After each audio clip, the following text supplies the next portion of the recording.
Hi friends, എല്ലാവർക്കും പുതിയൊരു വീഡിയോയിലേക്ക് സ്വാഗതം. അപ്പോൾ ഇന്നത്തെ വീഡിയോയിൽ നമ്മൾ മമ്മൂട്ടിയുടെ ഡ്രോയിങ് സെക്കൻഡ് പാർട്ടാണ് ചെയ്യുന്നത്.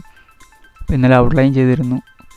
ആ വീഡിയോ കണ്ട് എല്ലാവർക്കും ഇഷ്ടപ്പെടുന്നു വരുന്നു. വരച്ച് നോക്കിയോ എന്നൊക്കെ ഒന്ന് കമൻറ്റ് ചെയ്യുക. പിന്നെ ഇതിലിപ്പോൾ നമ്മൾ മുടിയുടെ കാര്യവും താടിയുടെ ഒക്കെ വരയ്ക്കുന്നുള്ളൂ. അപ്പം അത് അത്യാവശ്യം നല്ല സമയം എടുത്ത് തന്നെയാണ് ഞാൻ വരച്ചിരിക്കുന്നത്. അപ്പോൾ നിങ്ങൾ നല്ല സമയം എടുത്ത് തന്നെ വരയ്ക്കുക. കാരണം ഇതിൻ്റെ അകത്ത് മുടി കുറച്ച് നീളം മുടിയാണ്, ലോങ് ഹെയർ ആണ് കാണുന്നത്. അപ്പം ഒരുപാട് സമയം എടുത്ത് തന്നെ നമുക്ക് വരയ്ക്കേണ്ടി വരും.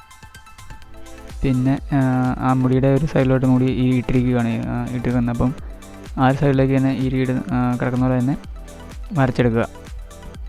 പെൻസിൽ നല്ല ഷാർപ്പൻ ചെയ്തിട്ട് വരയ്ക്കുക.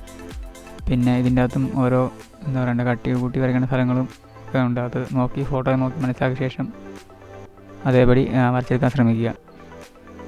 ബാക്കിയെല്ലാം നമ്മൾ എല്ലാ വീഡിയോക്കതും പറയുന്ന സെയിം മെത്തേഡ് തന്നെ നമ്മൾ വരയ്ക്കുന്നത്. അപ്പം അതൊക്കെ യൂസ് ചെയ്ത് മാക്സിമം നല്ല വരയ്ക്കാൻ ശ്രമിക്കുക. നമുക്ക് ഓരോ പാർട്ടായിട്ടാണ് ചെയ്യുന്നത്. അത് നിങ്ങൾക്ക് വരച്ച് പഠിക്കാൻ എളുപ്പത്തിനാണ്. അപ്പോൾ വീഡിയോ കൊണ്ട് സപ്പോർട്ട് ചെയ്യുക.